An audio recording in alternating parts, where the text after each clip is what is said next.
Hi friends, എല്ലാവർക്കും ഇന്നത്തെ പുതിയൊരു റെസിപ്പിയിലേക്ക് സ്വാഗതം. ഇന്ന് നല്ലൊരു ഹെൽത്തി ആയിട്ടുള്ളൊരു റെസിപ്പി ആയിട്ടാണ് വന്നിട്ടുള്ളത്. ഇന്ന് ഓട്സ് കൊണ്ടൊരു ദോശയാണ് ഞാൻ തയ്യാറാക്കാൻ പോകുന്നത്. അതിനായി ഇതുപോലെ ഒരു കപ്പ് ഓട്സ് എടുത്തിട്ടുണ്ട്. ഞാൻ ഹോൾ ഓട്സ് ആണ് എടുത്തിട്ടുള്ളത്. ഇനി ഇതൊരു ചൂടായ പാനിലേക്കിട്ട് ഒന്ന് വറുത്തെടുക്കാം. അപ്പോൾ ഇത് വറുത്തെടുത്തിട്ട് വേണം ഇതുപോലെ ഒന്ന് ദോശ ഉണ്ടാക്കാൻ. അപ്പോഴാണ് ഇതിൽ കൂടുതൽ ടേസ്റ്റും മണമൊക്കെ ഉണ്ടാവാം. അപ്പോൾ ഇത്രയും മതി, ഒരു 2 മിനിറ്റ് ഒന്ന് വറുത്തെടുത്താൽ മതി. ഇനി ഇത് നന്നായി ഒന്ന് തണുത്തതിന് ശേഷം മിക്സിയുടെ ജാറിലിട്ട് നല്ലോണം ഒന്ന് പൊടിച്ചെടുക്കണം. ഇതിൽ ഓട്സിൻ്റെ അളവൊക്കെ നിങ്ങളുടെ ആവശ്യത്തിനനുസരിച്ച് കൂട്ടിയോ കുറച്ചൊക്കെ എടുക്കാം. ഞാനിപ്പം 1 കപ്പ് ഓട്സ് മാത്രമേ എടുത്തിട്ടുള്ളൂ. അപ്പോൾ കുറച്ചൊരു ക്വാണ്ടിറ്റിയാണ് ഞാനിപ്പോൾ തയ്യാറാക്കി എടുക്കുന്നുള്ളത്. അങ്ങനെ ഇപ്പോൾ ഓട്സ് നല്ലോണം പൊടിച്ചെടുത്തിട്ടുണ്ട്. നല്ല ഫൈൻ പൊടിയാക്കി തന്നെ ഇതെടുത്തിട്ടുണ്ട്. അപ്പോൾ ഈ രീതിയിലാണ് ഇത് വേണ്ടത്. ഇനി ഇതിനെ ഒരു വലിയ ബൗളിലേക്കൊന്ന് മാറ്റി കൊടുക്കാം. നമുക്കിത് നല്ലോണം ഒന്ന് മിക്സ് ചെയ്തെടുക്കാനുള്ളതാണ്. അപ്പോൾ അതുകൊണ്ട് അല്പം വലിയൊരു പാത്രത്തിലേക്ക് ഇതൊന്ന് മാറ്റാം. ഇനി ഇതിലേക്ക് ചേർത്ത് കൊടുക്കുന്നുള്ളത് ഇതുപോലെ 1 കപ്പ് തരിയാണ്. അപ്പോൾ ഇത് വറുത്തെടുത്ത തരിയാണ്, അതും കൂടി ഇതിലേക്ക് ചേർത്ത് കൊടുക്കാം. അതോടൊപ്പം തന്നെ 1 സ്പൂൺ കട്ട തൈരും കൂടി ചേർത്ത് കൊടുക്കുന്നുണ്ട്. ആവശ്യത്തിനുള്ള ഉപ്പും കൂടി ഇട്ട് കൊടുക്കാം. ഇനി ഇതിലേക്ക് ഇതുപോലെ അല്പം വെള്ളമൊഴിച്ച് ഒന്ന് കലക്കിയെടുക്കണം. ഒട്ടും കട്ടയില്ലാതെ നല്ലോണം ഒന്ന് മിക്സാക്കി എടുക്കണം. അപ്പോൾ ഇതുപോലെ ഇങ്ങനെ ഇളക്കി കൊടുത്തോണ്ടേ ഇരിക്കണം. അപ്പോൾ ഇതിലേക്ക് വെള്ളം ആവശ്യമാണെങ്കിൽ അല്പം വെള്ളം ചേർത്ത് വേണം ഇതൊന്ന് മിക്സാക്കി എടുക്കാനും. അപ്പോൾ ഇതിലേക്ക് തരി ചേർത്ത് കൊടുത്തിട്ടുള്ളത് ഇത് നല്ലൊരു ക്രിസ്പി ആയിട്ട് കിട്ടാൻ വേണ്ടിയിട്ടാണ്. അപ്പോൾ തരി ചേർക്കാതെയും നമുക്ക് ഇതുപോലെ ദോശ ഉണ്ടാക്കി എടുക്കാം. അപ്പോൾ കുറച്ച് സോഫ്റ്റ് ആയിട്ടായിരിക്കും ഉണ്ടാവുക. ഇങ്ങനെ ആകുമ്പോൾ കുറച്ച് നല്ല ക്രിസ്പിയും നല്ല ടേസ്റ്റിയുമാണ് ഇങ്ങനെ ഉണ്ടാക്കി കഴിക്കുമ്പോൾ. അതുപോലെ ഇത് ബ്രേക്ക്ഫാസ്റ്റിനായാലും ഡിന്നറിനൊക്കെ ആയാലും നമുക്ക് വളരെ പെട്ടെന്ന് ചെയ്തെടുക്കാൻ പറ്റിയൊരു ദോശ റെസിപ്പിയാണ്. അതുപോലെ വെയിറ്റ് ലോസ് ഒക്കെ ചെയ്യുന്നവർക്കും കൂടി ഉപകാരപ്പെടുന്ന നല്ലൊരു ദോശ റെസിപ്പിയാണ്. അങ്ങനെ ഇപ്പോൾ ഞാനെല്ലാം കൂടി നല്ലോണം മിക്സാക്കി എടുത്തിട്ടുണ്ട്. ഇത്രയും ലൂസാക്കിയിട്ടാണ് ഞാൻ എടുത്തിട്ടുള്ളത്. ഇനി ഇതൊരു 10 മിനിറ്റ് ഒന്ന് അടച്ച് റെസ്റ്റ് ചെയ്യാൻ വേണ്ടി മാറ്റി വെക്കണം.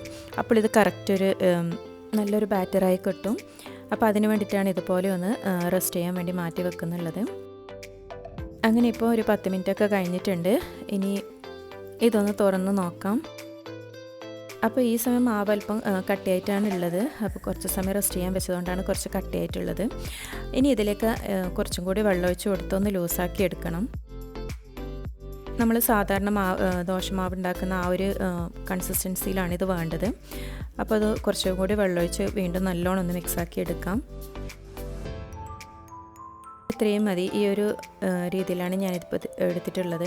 ഇനി ഇതിനെ നമുക്ക് ചുട്ടെടുക്കാം. ഇതിനായി ഇതുപോലെ ഒരു തവ ചൂടാൻ വെച്ചിട്ടുണ്ട്. അപ്പോൾ തവ നല്ലോണം ചൂടായതിന് ശേഷം അതിലേക്ക് ഇതുപോലെ ഒരു കയ്യിൽ മാവ് ഒഴിച്ച് ഇതുപോലെ ഒന്ന് പരത്തിയെടുക്കാം. നമ്മൾ സാധാ ദോശയൊക്കെ പരത്തുന്ന രീതിയിൽ ഇതുപോലെ ഒന്ന് പരത്തി എടുക്കാം.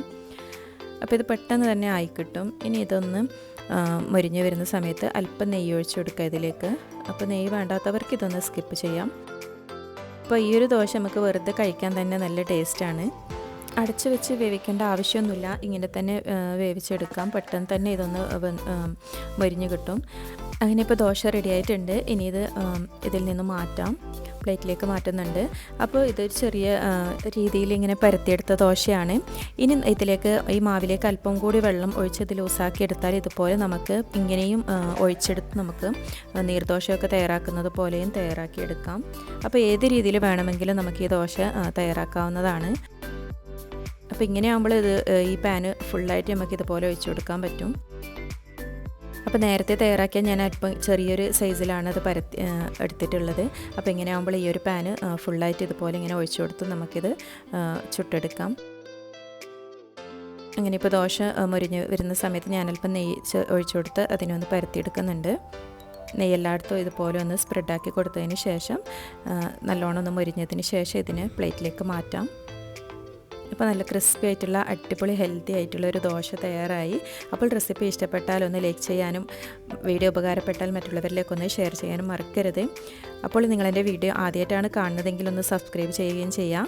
അപ്പോൾ എല്ലാ ദോശയും ഞാനിതുപോലെ ചുട്ടെടുത്തിട്ടുണ്ട്. അപ്പോൾ നല്ല ക്രിസ്പി ആയിട്ടുള്ള ദോശ റെഡിയായി. അപ്പോൾ പുതിയൊരു റെസിപ്പിയുമായി വീണ്ടും കാണുന്നത് വരെ താങ്ക് യു ഫോർ വാച്ചിങ്.